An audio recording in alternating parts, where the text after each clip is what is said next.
உமக்கு மேல் ஒருவரும் இல்லையே, எல்லோருக்கும் மேலாக உயர்ந்தவர் உமக்கு மேல் ஒருவரும் இல்லையே.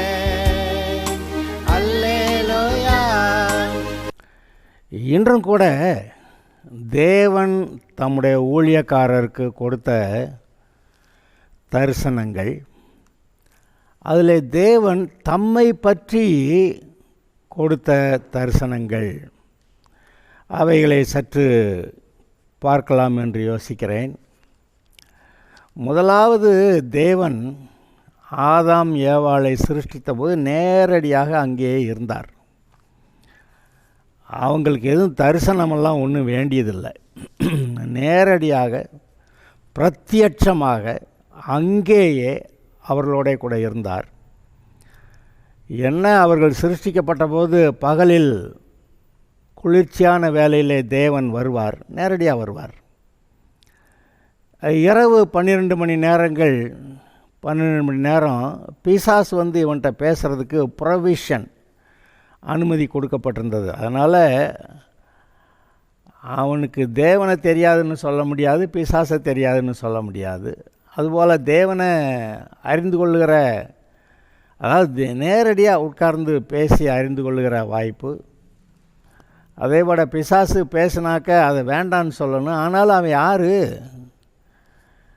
அவன் யார், அவனுடைய நோக்கம் என்ன, எதற்காக நம்மக்கிட்ட வர்றேன், அப்படியெல்லாம் நாம் தெரிந்து கொள்வதற்கு, இந்த பிசாசை குறித்தும் நான் அறிந்து கொள்வதற்கு நமக்கு ஒரு வாய்ப்பை கர்த்தர் கொடுக்கலையா? பிசாசு அவன் திருடனும் கொல்லுகிறவனும் அழிக்கிறவனுமா இருக்கிறான். அதை தவிர வேறொன்றுக்கும் வரமாட்டான். திருடன் திருடவும் கொல்லவும் அழிக்கவும் என்று வேறொன்றுக்கும் வரான் அப்படின்னு இயேசுவே சொல்கிறாரு. ஆனால் அதை காட்டிலும் ஆதாம் சிருஷ்டிக்கப்பட்ட போது அவன் நேரடியாக பிசாசோட கூட இருக்க வேண்டிய ஒரு அவசியம் அங்கே இருந்தது. அங்கே அவனுடைய தந்திர மந்திரங்கள் எல்லாவற்றையும் கேட்டு அவனுடைய பொய்களையெல்லாம் அறிந்து கொண்டு அதோடைய முடிவு என்ன என்று தெரிந்து கொள்ளுகிற வாய்ப்பும் இருந்தது. அது செஞ்சு, அவன் சொல்கிற பொய்யை கேட்டு செஞ்சுதான் இல்லை. கர்த்தர் சொன்னார், அந்த பழத்தை சாப்பிட்ற நாளில், ஏன்னா இவன் வருவேன், இந்த பிசாசு வருவேன், அந்த பழத்தை தின்னா நீ கடவுள் மாதிரி இருப்ப அப்படின்னு நான் சொல்லுவேன். அப்படியெல்லாம் அவருக்கு தெரியாதா? அவருக்கு தெரிந்த விஷயந்தான். அதனால் நானும் இருக்கிறேன், பிசாசும் இருக்கிறான், உனக்கு யார் வேணும்னு கேட்கிறதா தானே அந்த சோதனை ஆதாமுக்கு வைக்கப்பட்டிருந்தது. நான் வேணுமா, பிசாசு வேணுமா? நான் உனக்காக இங்கே ஜீவ விருட்சம், இயேசு கிறிஸ்துவுக்கு அடையாளமாக ஜீவ விருட்சத்தை வச்சுருக்கிறேன். அங்கே பிசாசுக்கு அடையாளமாக அங்கே நன்மை தீமை அறியத்தக்க அதோடைய கனிகளை புசித்தா மரணத்தை உண்டாக்கக்கூடிய, அப்படி அந்த மரம் பிசாசுடைய சார்பாக இருக்குது. அப்படியெல்லாம் எல்லாம் சொல்லி தானே செஞ்சுருக்கிறாரு. அது மாத்திரமல்ல, பூமியில் அவன் தேவன் மூலமாய் கிடைத்திருக்கிற ஆளுகை, தேவனுடைய சார்பாக பூமியை ஆளக்கூடிய ஆளுகை கர்த்தர் கொடுத்திருந்தார். அவன் அங்கே பிசாசையும் பார்க்கிறான். இவன் தேவனுக்கு விரோதி, தேவனை தள்ளிவிட்டு சிங்காசனத்தில் உட்கார வேண்டும் என்று விரும்பியவன் என்றெல்லாம் அவன் பார்க்குறான். இப்பயே நம்மளை போட்டு தள்ளிட்டு பூமியெல்லாம் பிடுங்கிக்கிறதுக்கு, நம்முடைய அதிகாரத்தில் இருக்கிற பூமியை நம்மக்கிட்ட இருந்து பிடுங்கிறதுக்கு வந்திருக்கான் அப்படின்னெல்லாம் அவனுக்கு தெரியாதுன்னு அநேக சபை மக்கள் கூட நினைக்கிறாங்க. ஆனால் ஒரே ஒரு வார்த்தை, ஆதாம் வஞ்சிக்கப்படவில்லை. ஏவாள் வஞ்சிக்கப்பட்டால் ஆதாம் வஞ்சிக்கப்படவில்லைங்கிற ஒரே வார்த்தை அவனுக்கு தெரியாமல் இருந்தது ஒன்றும் இல்லைன்னு காட்டுது. அது மாத்திரமல்ல, அவன் கர்த்தர் எனக்கு வேண்டாம், கர்த்தருடைய வார்த்தையை எனக்கு வேண்டாம், அவருடைய வார்த்தையை நான் மீறுறேன் அப்படி சொல்லி அவன் பிசாசு பக்கமாக போனதை நாம் புரிந்து கொள்ள முடிகிறது. நான் தேவனுக்கு விரோதியாக மாறுறேன் அப்படி சொல்லிக்கிட்டு போனதாக, அந்த பழத்தை தின்னதாக நம்ம பார்க்க முடிகிறது. அது வந்து நேரடியாக இதெல்லாம் கர்த்தர் வந்து மனுஷனோட கூட இருந்து பேசினது. பிசாசு எப்படிப்பட்டவனை தெரிந்து கொள்வதற்கு அவர் வாய்ப்பு கொடுத்துருந்தார்.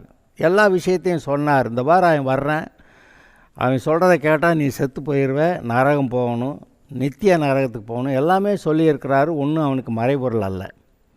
இது நேரடியாக கர்த்தர் வந்தது. ஆனால் ஆதாம் பாவம் செஞ்ச பிறகு கண்கள் திறக்கப்பட்டனது. அது என்ன கண்? பாவ கண்கள்.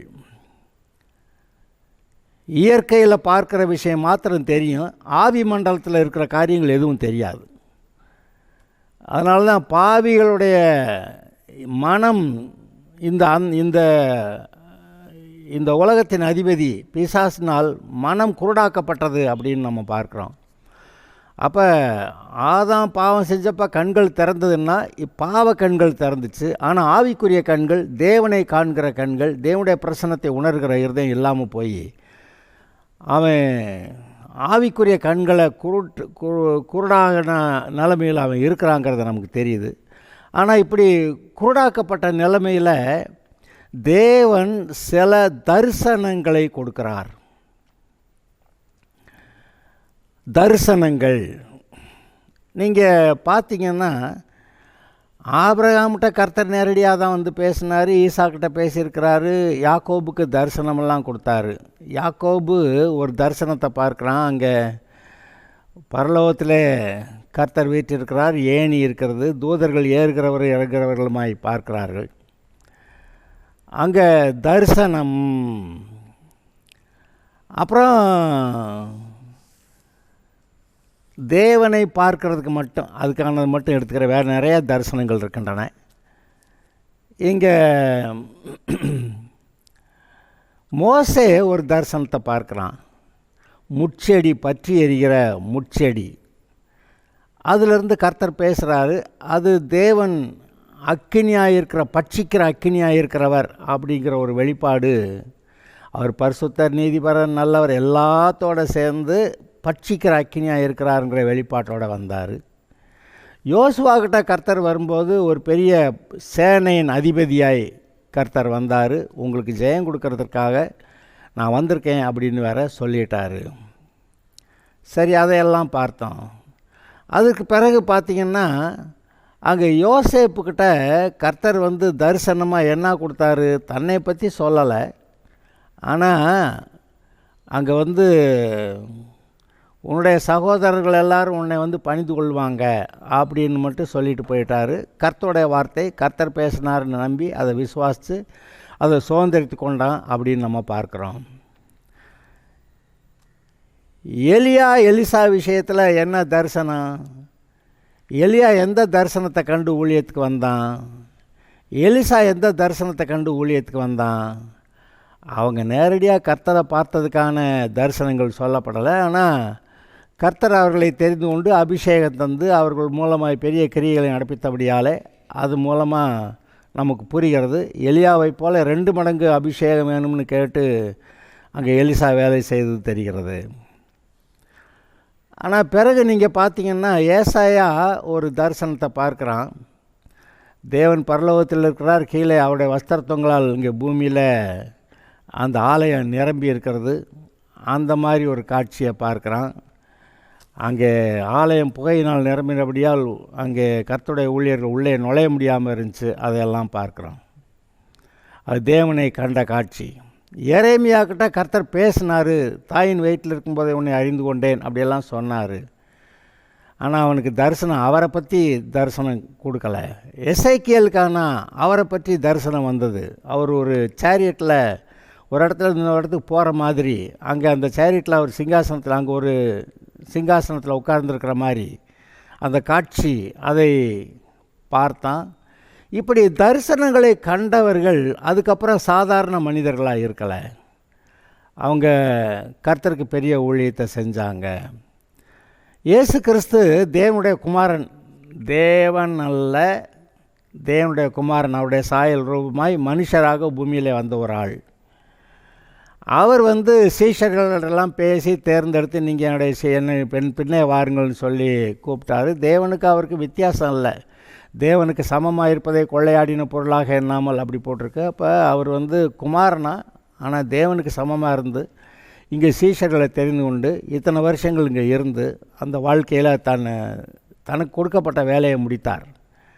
அதை பார்க்குறோம் சீஷர்களுக்கு. அடுத்து பவுலுக்கு புரியலை. அவன் பாட்டுக்கு சபையை துன்பப்படுத்திக்கிட்டு இருக்கிறான். ஒரு நாள் இயேசு அவனுக்கு தரிசனமானார். முள்ளில் உதைக்கிறது உனக்கு கடினமாம், என்னை துன்பப்படுத்துகிற, அதாவது நீ துன்பப்படுத்துகிற இயேசு நானே அப்படின்னு போய் சொன்னார். அந்த தரிசனம், இயேசுவை பார்த்த அந்த தரிசனம். அங்கே பேதுரு, யாக்கோபு, யோவான் இவங்க 3 பேரும் அந்த மர்ருவ மலையில் இருக்கும்போது அவங்க ஒரு தரிசனத்தை பார்க்குறாங்க. எலியாவும் மோசேயும் இயேசுக்கிட்ட பேசுகிற மாதிரி ஒரு தரிசனத்தை பார்க்குறாங்க. வானத்திலிருந்து சத்தம் கேட்குது, இவர் என்னுடைய நேசகுமாரன், இவருக்கு செவி கொடுங்கள். அதாவது எலியா, மோசே அவங்க பிரசங்கிக்கிறது அவங்க அந்த நியாயப்பிரமாணத்தை இல்லை, இந்த இயேசுவுக்கு செவி கொடுங்கள், இவர் என்னுடைய நேசகுமாரன், இவரிடத்தில் பிரியமாயிருக்கிறேன், இவருக்கு செவி கொடுங்கள் என்ற சத்தம் உண்டாயிற்று. இப்படிப்பட்ட தரிசனங்கள் இவர்களெல்லாம் ஊழியத்திலே உறுதிப்படுத்தி இருக்கிறது, பலப்படுத்தி இருக்கிறது. அதே சமயத்தில் இப்பொழுது நான் உங்களுக்கு ஒரு காரியத்தை சொல்ல விரும்புகிறேன். வெளிப்படுத்தின விசேஷத்தில் யோவான் பெற்றுக்கொண்ட தரிசனம், யோவான் பெற்றுக்கொண்ட தரிசனத்தில் வெளிப்படுத்தின விசேஷம் 1 அதிகாரத்தில் அவன் மனுஷகுமாரன் சபைகளின் மத்தியிலே உலாவுகிறவராய் ஒரு காட்சியை கண்டான். அது கொஞ்சம் பயங்கரமான காட்சி தான். இருபுறமும் கருக்குள்ள பட்டயம் அவர் வாயிலிருந்து புறப்பட்டது. முகம் சூரியனை போல பிரகாசித்தது. கண்கள் அக்கினிமயமாக இருந்தது. அவருடைய பார்வைக்கு தப்புற ஒரு காரியமும் கிடையாது. அவர் நீதி என் மார்க்கவசத்தை தரித்தவரா, வெண்கலத்தால் ஆன பாதரட்சைகள், வெண்கலமான பாதங்கள், அது நியாயத்தீர்ப்பை காட்டுகிறது. அதெல்லாம் உடையவராய் அவர் இருந்து உலாவி கொண்டிருந்த காட்சி. அது கொஞ்சம் பார்க்க பயங்கரமானது தான். யாருமே இயேசு கிறிஸ்துவ இந்த மாதிரி படம் போட்டு இது சபைகளின் மத்தியில் உலாவுகிற இயேசு இப்படி இருக்கிறாருன்னு ஒருத்தருமே படம் வரைஞ்சது கிடையாது. ஆனால் அது நமக்கு தெரிகிறது. இப்பொழுது யோவான் பெற்றுக்கொண்ட ஒரு தரிசனம், வெளிப்படுத்தின விசேஷம் 4, 5 2 அதிகாரத்துலேயும் போட்டிருக்கிற அந்த விஷயங்களை கவனித்தா நாம் ஓரளவுக்கு, அதாவது உண்மையிலே தேவன் பரலோகத்தில் எப்படிப்பட்ட நிலைமையில் இருக்கிறார், எப்படி சிங்காசனத்தில் வீற்றிருக்கிறார், அவர் சுற்றிலுமாக இருக்கிற காரியங்கள் என்ன, அங்கே என்ன நடக்கிறது என்றெல்லாம் நாம் பார்ப்பதற்கு ஒரு வாய்ப்பு இருக்கிறது. பரலோகம்னு சொன்ன உடனே அங்கே நமக்கு தெரியும், பிசாசு பரலோகத்தில் போய் யோபு பற்றி குற்றஞ்சாட்ட போனான் அப்படிங்கிறதெல்லாம் நமக்கு அதெல்லாம் ஞாபகம் வருது. சரி, இப்போ நம்ம இதை பார்க்கலாம். நமக்கு யோவான் பெற்ற தரிசனம், மற்ற எல்லா சீஷர்களை காட்டிலும் யோவான் இயேசுவுக்கு அன்பான சீஷன்னு பேர் வாங்கின ஆள். அதனால் அவனுக்கு தேவன் கொடுத்த வெளிப்பாடுகளும் அதிகம். யோவான் சுவிசேஷம் மட்டும் இல்லை, 1, 2, 3 யோவான் அந்த நிரூபங்களையும் வெளிப்படுத்தின விசேஷத்தையும் கூட யோவான் தான் எழுதியிருக்கிறான். அந்த வெளிப்படுத்தின விசேஷத்தை பற்றி சொல்லும்போது அது என்ன எழுதியிருக்கு, யோவானுக்கு திவ்ய வாசகனாகிய யோவானுக்கு வெளிப்படுத்தின விசேஷம். திவ்ய வாசகன், திவ்யன்னா தேவனை போன்ற, தேவனுடைய வாசகன், அவருடைய காரியங்களை அறிந்து அவனுக்கு பெற்றுக்கொண்ட அந்த யோவானுக்கு வெளிப்படுத்தின விசேஷம் திவ்ய வாசகன், தேவனை பற்றி எழுதியிருக்கிற வசனங்களை எழுதியிருக்கிற அந்த மனுஷன் அப்படின்னு நீங்கள் பார்க்கலாம். இந்த யோவானுக்கு தான் தேவனை பற்றிய வெளிப்பாடு இன்னும் கொஞ்சம் அதிகமாக இருந்தது.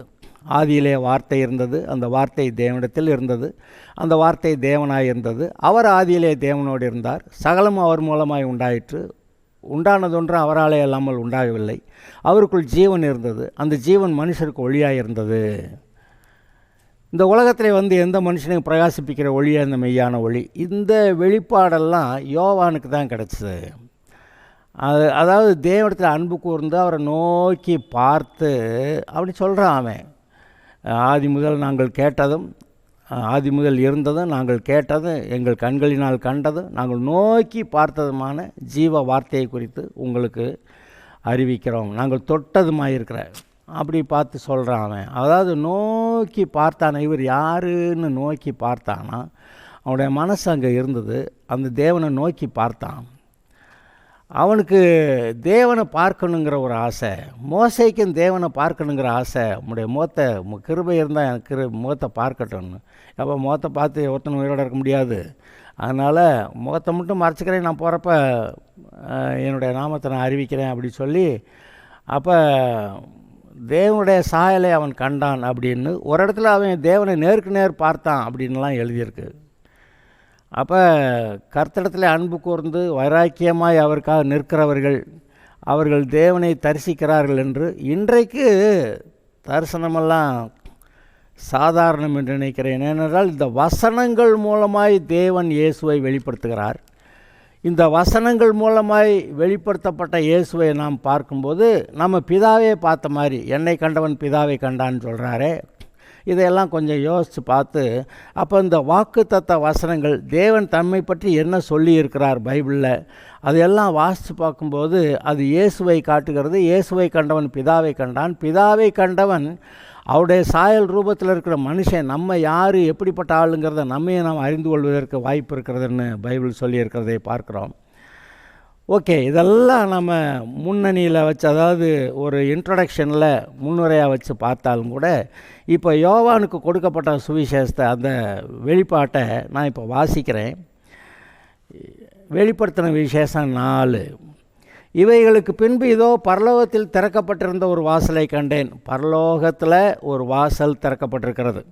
முன்ன எக்கால சத்தம் போல என்னுடனே பேச நான் கேட்டிருந்த சத்தமானது, இங்கே ஏறி வா, இவைகளுக்கு பின்பு சம்பவிக்க வேண்டியவைகளை உனக்கு காண்பிப்பேன் என்று விளம்பியது. எவைகளுக்கு பின்பு, அதுக்கு முன்னாடி 3 அதிகாரத்தில், 2வது 3வது அதிகாரத்தில் அவர் சபைகளை பற்றி சொல்கிறார்.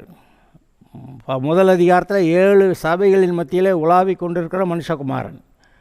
அப்புறம் 2வது 3வது அதிகாரங்களில் எபேசு, ஸ்மிர்னா, பெர்கமு, தியத்தீரா, அப்புறம் சர்தை, பிலதெல்பியா, லவோதிக்கேயா, அந்த 7 சபைகளை பற்றி அவர் எழுதிய காரியங்கள் இருக்கிறது. அந்த சபைகளுக்கு பின்னால், அதுக்கு பிறகு இப்பொழுது இவைகளுக்கு பின்பு சபைகளை பற்றி சொல்லிவிட்டு, சபைகளுடைய காலத்துக்கு பிறகு இதோ பரலோகத்தில் நடக்கப் போகிற காரியங்கள், இதோ பரலோகத்திலே திறக்கப்பட்டிருந்த ஒரு வாசலை கண்டேன். முன்னே எக்கால சத்தம் போல என்னுடனே நான் பேச கேட்ட சத்தமானது, இங்கே ஏறி வா, இவைகளுக்கு பின்பு சம்பவிக்க வேண்டியதை உனக்கு காண்பிப்பேன் என்று விளம்பியது. எவைகளுக்கு பின்பு, அப்போ தான் காமிச்சிருக்கிறாரு சபைகளை பற்றி. அப்போ சபைகளுக்கு பின்பு நடக்க வேண்டிய காரியங்களை உனக்கு காண்பிப்பேங்கிறாரு. அப்போ இந்த 4வது 5வது அதிகாரங்கள் 2லையும் அங்கே யோவான் பரலோகத்தில் எடுத்துக்கொள்ளப்பட்டு அங்கே ஏறிவான்றார். எப்படி ஏறி போனால் வந்தால் அதெல்லாம் தெரியாது. அங்கே பரலோகத்தில் இருக்க காட்சிகளை பார்க்குறான். அங்கே அவர் இனி நடக்க போகிற காரியங்கள்னு சொல்லிட்டு வெளிப்படுத்தின விசேஷம் 6வது அதிகாரத்திலேருந்து வெளிப்படுத்தின விசேஷம் 20வது அதிகாரம் முடிய, அப்புறம் 21வது அதிகாரத்தில் புதிய வானம் புதிய பூமி, அதோடைய தொடர்ச்சி 22வது அதிகாரம். அப்போ வெளிப்படுத்தின விசேஷம் கடைசியாக இருக்கக்கூடிய எல்லா காரியங்கள்லேயும் இனி வரப்போகிற காரியங்கள் அதை கர்த்தர் சொல்லியிருக்கிறாரு. ஆதியிலே வார்த்தை இருந்ததுன்னாரு, அப்புறம் ஆதியிலே தேவன் வானத்தையும் பூமி சிருஷ்டித்தார்னாரு. அப்புறம் இடையில இருந்த அந்த தூதர்களுடைய காலம் பைபிளில் நமக்கு சொல்லப்படலை. அதில் தான் லூசிஃபர் பிசாசாக மாறினது, அவன் கீழே அப்புறமா தள்ளப்பட்டிருந்தது. அதுக்கப்புறமா கர்த்தர் மனுஷனுடைய சாயல் ரூபத்தில் உண்டாக்குனது, அவனை கெடுக்கிறதுக்கு பிசாசு அதெல்லாம் நம்ம பார்த்துருக்குறோம். அப்போ ஆதாம் சிருஷ்டிக்கப்பட்டிருந்த போது அதுக்கு பின்னாடி இருந்த காலமெல்லாம் நமக்கு தெரியுது. இப்போ சபையின் காலத்தில் நம்ம இருக்கிறோம். சபை இப்போ திடீர்னு ஒரு நாள் ரகசிய வருகைன்னு சொல்கிறோம். எதிர்பாராத விதத்தில் திருடன் வருகிற விதமாய், திருடன் நான் சொல்லிட்டா வர்றேன், எப்போ எத்தனை மணிக்கு வர்றேன்னு அப்படி சொல்லாமல் கொள்ளாமல் திடீர்னு வருவாராம். ஆனால் அந்த காலங்களை நம்ம நிதானிக்க முடியும்னு சொல்கிறார். இப்போது நம்ம அந்த காலங்களை நிதானித்து தான் ஏறக்குறைய ஒரு 15 வருஷத்தில் இயேசுவானவர் சபையை எடுத்துகிட்டு போகிறதுக்கு வாய்ப்பு இருக்கிறது என்று நாம் நிதானிக்கிறோம். அதாவது இன்னும் 20 வருஷம் ஆச்சா, சரி ஓகே, 15 வருஷத்தில் ப்ளஸ் ஆர் மைனஸாக வச்சுக்கோங்க. 5 வருஷம் ப்ளஸ் 5 போட்டால் 20 வருஷம், மைனஸ் 5 போட்டால் 10 வருஷம். அவ்வளவு சீக்கிரமாக இயேசுநாதர் வந்துடுவார்னு நினைக்கிறீங்களா? ஆமாம், ஏன்னா நாட்டு நடப்பு எல்லாவற்றையும் உலகெங்கும் எல்லா உலகளாவிய நாட்டு நடப்புகள் செய்திகளை எல்லாம் நீங்கள் கேட்கும்போது அந்த இயேசுடைய வருகையின் போது பூமி எப்படிப்பட்ட நிலைமையில் இருக்கும் அப்படிங்கிறத எல்லாவற்றையும் கொண்டு வந்து சேர்த்து விட்டார்கள். அதில் விசேஷமாக அந்த கம்ப்யூட்டரும் எல்லாருக்கும் நம்பர் கொடுக்கறதும், இவங்க அந்த கம்ப்யூட்டர் நம்பரில் அது இல்லைன்னாக்கா விற்க வாங்க முடியாதபடி பண்ணுறதும், இது எல்லாம் நடந்துருச்சு. அந்த அறிவியல் முன்னேற்றங்கள் எவ்வளவு தீவிரமாக வளர்ந்துருச்சுன்னு பார்க்குறப்ப இதெல்லாம் ஆச்சரியமாக இருக்குது. அப்போ இந்த காரியங்கள் வந்தாச்சு. இன்னும் பாக்கி இருக்கிறது என்னென்னா எருசலேமில் தேவாலயம் கட்டணும். அது என்னமோ கட்டுறோம்னு துடிச்சிக்கிட்டு இருக்கிறாங்க அந்த ஆளுங்க. இந்த கட்ட போகிறோம்னு அதுக்கு கட்டினா ஏதோ இன்டர்நேஷ்னலாக ஒரு பிரச்சனை வந்துருமேனு பேசாமல் இருக்கானுங்க. இல்லாட்டி எல்லாம் ரெடி பண்ணி வச்சுட்டாங்களாம். அங்கே பயன்படுத்துறதுக்கு தேவையான அந்த சிவப்பு கடாரி அது மாடும் அது கொண்டு போய் வச்சுட்டானுங்க. அதெல்லாம் ரெடியாக வச்சுட்டாங்க. எல்லாம் மாடல் ரெடி பண்ணிட்டாங்க. இடம்தான் இப்போ தெரில. அங்கே அந்த ஒரிஜினலாக அங்கே இருந்த இடம்னு சொல்லி போட்டிருக்கேன். அதில் இப்போ ஒரு மசூதி ஒன்று நிற்கிது. அதை இடிச்சுவிட்டு அங்கே கட்டுறதா இல்லை பக்கத்தில் ஒரு இடத்துல கட்டுறதா, இதுதான் இப்போ அவங்களுடைய பெரிய கேள்வியாக இருக்குது. அது அவங்களுக்கு பதில் கிடைக்கல. அது ஏதாவது ஒரு நாளில் பதில் வரும். எப்போவா ஒரு சமாதானம் வருமா? எப்போ இந்த பாலஸ்தீனியர்களுக்கும் இஸ்ரவேலருக்கும் ஒரு சமாதான உடன்படிக்கை 7 வருஷ உடன்படிக்கை வருமா? அந்த வாக்கில் அங்கே ஆலயத்தை கட்டுறதும் சரி, ஈராக்கில் பாபிலோன் பட்டணத்தை கட்டுறதும் சரி சேர்ந்து நடக்கும்னு எதிர்பார்க்குறோம். அல்லது பாபிலோன் பட்டணம் கட்டுறது கொஞ்சம் முன்னாடியே நடக்கலாம். அந்த 10 நாடுகள் கூட்டணி வந்த உடனேயே இஸ்ரவேலுக்கு எதிராக ஒரு அடையாளம், அதுன்னா பாபிலோன் தானே. பாபேல் காலத்திலிருந்து இருக்கிற பாபிலோன் இஸ்ரவேலுக்கு விரோதமாக எதிரியாக இருக்கக்கூடிய ஒரு அடையாளம் தானே. அந்த பாபிலோன் பட்டணத்தை கட்டணும்னு சொல்லி இவங்க எல்லாம் அதுக்கு முயற்சி பண்ணுறாங்க. காசு இல்லை. ஆனால் 10 நாடுகள் கூட்டணி சேர்ந்தால் கட்ட முடியும்னு தெரியுது. 10 நாடுகள் கூட்டணியை பற்றி பைபிள் பேசுது. இப்போ இருக்க யுத்தங்களெல்லாம் பார்க்குறப்ப இந்த பாலஸ்தீனியர்கள் 10 நாடுகள் கூட்டணி சேர வாய்ப்பு இருக்கிறது. அந்த வாய்ப்போடு சேர்ந்து இந்த அவங்க பாபிலோனை கட்டுறது, இவங்க தேவாலயத்தை கட்டுறது, அது அவ்வளோதானே. அது எவ்வளோ நாள் ஆகும்? இப்போ உலகம் போகிற வேகத்தை பார்க்கும்போது 15 வருஷமோ 20 வருஷமோ, ரொம்ப போனால் 15 வருஷம்தான் என்னுடைய கணக்கு. அதுக்கு மேலே ப்ளஸ் ஆர் மைனஸ் போட்டுக்கங்க, அப்படி தான் சொல்லுவேன் நான். சரி, இப்போ வெளிப்படுத்தின விசேஷத்தில் இந்த சபைகளுக்கு பின்னாடி நடக்க போகிற காரியத்தை பற்றி கர்த்தர் யோவானுக்கு சொன்னது. அந்த காட்சியை மட்டும்தான் நம்ம பார்க்க போகிறோம். இங்கே ஏறி வா, இவைகளுக்கு பின்பு சம்பவிக்க வேண்டியவைகளை உனக்கு காண்பிப்பேன் என்று விளம்பியது. உடனே ஆவிக்குள்ளானேன். என்ன நானா ஆவிக்குள்ளானேன்? இப்போ ஆவியில் அபிஷேகத்தில் நிறைஞ்சாதான் தரிசனம் கிடைக்கும், தேவனை பற்றிய வெளிப்பாடு கிடைக்கும்னு நல்லா தெரியுது. இது பெந்தகோஸ்தை வட்டாரத்துக்கு தெரியாத விஷயம் இல்லை. ஆனாலும் தேவையான அளவுக்கு பெந்தகோஸ்தை வட்டாரத்தார் பரிசுத்த ஆவியில் நிரம்பலைங்கிறது தான் இப்போ இருக்கக்கூடிய பிரச்சனை. தேவையான அளவுக்கு பரிசுத்த ஆவியில் பெந்தகோஸ்தை வட்டத்தார் நிரம்பலை. அந்த பெந்தகோஸ்தை நாளில் பரிசுத்த ஆவியானவர் இறங்கினார். அப்போ பெரிய அற்புதங்கள்லாம் நடந்து அன்று முதல் பரிசுத்த ஆவியானவர் இங்கே இருக்கிறார். எல்லாருக்குள்ள விசுவாசிகளுக்குள்ளே தங்கியிருக்கிறார். வெளிப்பாடுகளை கொடுக்கிறார், வரங்களை கொடுக்கிறார், ஆவியின் கனி நமக்குள்ளே உண்டாகிறது. இதெல்லாம் உண்மைதான். ஆனாலும் நாம் எந்த அளவுக்கு பரிசுத்த ஆவியில் நிரம்பி இருக்க வேண்டுமோ அதில் நிரம்பலைங்கிறது தானே இப்போ குறைவு.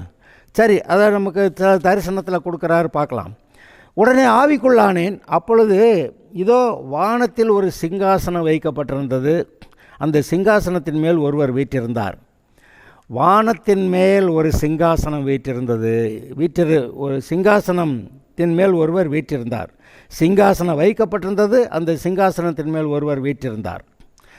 வீற்றிருந்தவர் பார்வைக்கு வச்சிரக்கல்லுக்கும் பதுமராகத்துக்கும் ஒப்பாயிருந்தார். அந்த சிங்காசனத்தை சுற்றி ஒரு வானவில் இருந்தது. அது பார்வைக்கு மரகதம் போல் தோன்றிற்று. தேவன் தான் பேசினார், வானவில்லை ஏற்படுத்துவேன்லாம் சொன்னார். அதுதான் இருக்குன்னு சொல்கிறாங்க. அப்போ யாருன்னு நமக்கு ஒன்றும் விளக்கம் சொல்ல வேண்டிய அவசியமே இல்லை. அந்த சிங்காசனத்தை சூழ 24 சிங்காசனங்கள் இருந்தன. 24 மூப்பர்கள் வெண்வஸ்திரம் தரித்து தங்கள் சிரசுகளில் மேல் பொன் முடி சூடி, பொன் கிரீடம் சூடி அந்த சிங்காசனத்தின் மேல் அந்தந்த சிங்காசனத்தின் மேல் உட்கார்ந்திருக்க கண்டேன். அந்த சிங்காசனத்திலிருந்து மின்னல்களும், தேவனுடைய சிங்காசனத்திலிருந்து மின்னல்களும் இடி முழக்கங்களும் சத்தங்களும் புறப்பட்டன. தேவனுடைய ஆவிகளாகிய 7 அக்கினி தீபங்கள் சிங்காசனத்துக்கு முன்பாக எரிந்து கொண்டிருந்தன. 7 ஆவிகளாகிய அக்கினி தீபங்கள். அந்த 7 ஆவிகள், சரி, ஒரு நம்பர், பூரணம்னு சொல்லுவாங்க 7. சரி, அது பூரணமாக இல்லை, அதெல்லாம் பின்னாடி பார்க்கலாம். 7 அக்கினி தீபங்கள், 7 ஆவிகள், 7 ஆவிகளாகிய 7 அக்கினி தீபங்கள் சிங்காசனத்துக்கு முன்பாக எரிந்து கொண்டிருந்தன. அந்த சிங்காசனத்துக்கு முன்பாக பளிங்கு கொப்பான கண்ணாடி கடல் ஒன்று இருந்தது. கண்ணாடி கடல், கண்ணாடி கடல். அந்த சிங்காசனத்தின் மத்தியிலும் அந்த சிங்காசனத்தை சுற்றிலும் 4 ஜீவன்கள் இருந்தன. இப்போ சிங்காசனம்னா சிங்காசனத்தை சுற்றி 4 பக்கத்தில் 4 ஜீவன்கள் இருந்தன. அவைகள் முன்புறத்திலும் பிற்புறத்திலும் கண்களால் நிறைந்திருந்தன. அந்த ஜீவன்கள், முதலாம் ஜீவன் சிங்கத்துக்கொப்பாகவும், 2ஆம் ஜீவன் காளைக்கொப்பாகவும், 3ஆம் ஜீவன் மனுஷ முகம் போன்ற முகம் உள்ளதாயும், 4ஆம் ஜீவன் பறக்கிற கழுகுக்கு ஒப்பாகவும் இருந்தன. இதெல்லாம் நிறைய பெந்தகோஸ்தே வட்டத்தில் பிரசங்கித்து நிறைய பேர் கேட்டிருப்பீங்க. இதில் ஒன்றும் நான் பேசுகிறதுக்கு ஒன்றும் இல்லை. அந்த 4 ஜீவன்களிலும் ஒவ்வொன்று அவ்வாறு செட்டைகள் உள்ளவைகளும், ஒவ்வொரு ஜீவனுக்கும் 6 செட்டைகள், சுற்றிலும் உள்ளேயும் கண்களால் நிறைந்தவைகளுமாயிருந்தன. அவைகள் இருந்தவரும் இருக்கிறவரும் வருகிறவருமாகிய சர்வ வல்லமையுள்ள தேவனாகிய கர்த்தர் பரிசுத்தர் பரிசுத்தர் பரிசுத்தர் என்று இரவும் பகலும் ஓய்வின்றி சொல்லி கொண்டிருந்தன. அப்போ தேவன் எப்படி துதிக்கப்படுறாரு? இருந்தவரும் இருக்கிறவரும் இனி இருக்கிறவருமாகிய வருகிறவருமாகிய சர்வ வல்லமையுள்ள தேவனாகிய கர்த்தர் பரிசுத்தர் பரிசுத்தர் பரிசுத்தர் என்று இரவும் பகலும் ஓய்வின்றி. அப்போ அவர் நல்லவர் வல்லவரெல்லாம் ரொம்ப சொல்லப்படல, பரிசுத்தருங்கிறத தான் துதிக்கு ஏற்றுக்கொண்டதாக நம்ம பார்க்குறோம். மேலும் சிங்காசனத்தின் மேல் வீற்றிருந்து சதா காலங்களிலும் உயிரோடு இருக்கிறவருக்கு அந்த ஜீவன்கள் மகிமையையும் கனத்தையும் ஸ்தோத்திரத்தையும் செலுத்தும் போது அவைகளெல்லாம் தேவனுக்கு கன மகிமையை ஸ்தோத்திரத்தை செலுத்துதான். 24 மூப்பர்களும் சிங்காசனத்தின் மேல் வீற்றிருக்கிறவருக்கு முன்பாக வணக்கமாய் விழுந்து சதா காலங்களில் உயிரோடு இருக்கிறவரை தொழுது கொண்டு தங்கள் கிரீடங்களை சிங்காசனத்துக்கு முன்பாக வைத்து, கர்த்தாவே தேவரீர், மகிமையையும் கனத்தையும் வல்லமையையும் பெற்றுக்கொள்வதற்கு பாத்திரராயிருக்கிறீர். நீரே சகலத்தையும் சிருஷ்டித்தீர். உம்முடைய சித்தத்தினாலே அவைகள் உண்டாயிருக்கிறவைகளும் சிருஷ்டிக்கப்பட்டவைகளுமாக இருக்கிறது என்றார்கள். அப்போ அவங்க ஒரு காட்சி, பரலோகத்தில் சிங்காசனம், அதில் ஒருத்தர் வீற்றிருக்கிறார். அவர் இப்படி பத்மராகம் மரகம் இப்படிப்பட்ட நிலைமையில் இருக்கிறார். அவருக்கு முன்னாடி 7 தூதர்கள், 7 அக்கினி தீபங்கள், 7 ஆவிகள், அங்கே அக்கினி கடல், 24 மூப்பர்கள் சிங்காசனத்தில், அங்கே 4 ஜீவன்களும் இருந்தவரும் இருக்கிறவரும் வருகிறவருமாகிய சர்வ வல்லமையுள்ள தேவனாகிய கர்த்தர் பரிசுத்தர் பரிசுத்தர் என்று இரவும் பகலும் ஓய்வின்றி துதிக்கிற. அப்போ 24 மூப்பர்களும் விழுந்து பணிந்து கொள்கிறார்கள். இந்த காட்சியை நீங்கள் பார்க்குறீங்க. என்னென்னு சகலமும் உமது மூலமாய் உண்டாயிருக்கிறது. அது என்ன போட்டிருக்கு? உம்முடைய சித்தத்தினாலே அவைகள் உண்டாயிருக்கிறவைகளும் சிருஷ்டிக்கப்பட்டவைகளுமாக இருக்கிறது. நீரே சகலத்தையும் சிருஷ்டித்தீர். உம்முடைய சித்தத்தினாலே அவைகள் உண்டாயிருக்கிறவைகளும் சிருஷ்டிக்கப்பட்டவைகளுமாக இருக்கிறது என்றார்கள். சகலமும் கர்த்தருடைய சித்தத்தின்படி சிருஷ்டிக்கப்பட்டவைகள்னு இந்த 24 மூப்பர்களும் சொல்கிறதெல்லாம் நம்ம கேட்குறோம். இந்த காட்சியை மனசில் வச்சுக்கோங்க. அதோடைய தொடர்ச்சி 5வது அதிகாரத்தில் வருது. அடுத்த செய்தியில் நான் அதை பற்றி சொல்கிறேன். ஆக இந்த காட்சி பரலோகத்தில் தேவன் சிங்காசனத்தில் வீற்றிருக்கிற காட்சி. சிங்காசனத்தை சுற்றிலும் 4 ஜீவன்கள், அவை எப்படி துதிக்கின்றன, 24 மூப்பர்கள் எப்படி துதிக்கிறார்கள். அங்கே முன்னாடி இருக்கிறதான 7 ஆவிகள், அது அக்கினி தீபங்கள். அங்கே கண்ணாடி கடல், அங்கே இருந்த கண்ணாடி கடல் பற்றியெல்லாம், அதை பற்றியெல்லாம் விளக்கம் நமக்கு தெரியாது. ஏதாவது சரி தெரிகிறப்ப சொல்லிக்கலாம். ஆக இந்த காட்சியை நமக்கு முன்பாக வரக்கடவுது. நீங்களும் அதாவது இப்படிப்பட்ட காட்சியை நம்ம காண முடியாதா? நம்ம கர்த்தரை தேடுற மனசு, மோசே கர்த்தரை தேடுனா அவரை பார்த்தான்னு போட்டிருக்கு. அதனால் நம்ம பார்க்க முடியாததல்ல, நம்ம பார்க்கலாம். நீங்கள் அதை கர்த்தரை நாடுகிற தேடுகிற இருதயமாக இருந்தால் கண்டுபிடிப்பீங்க. Okay, God bless you.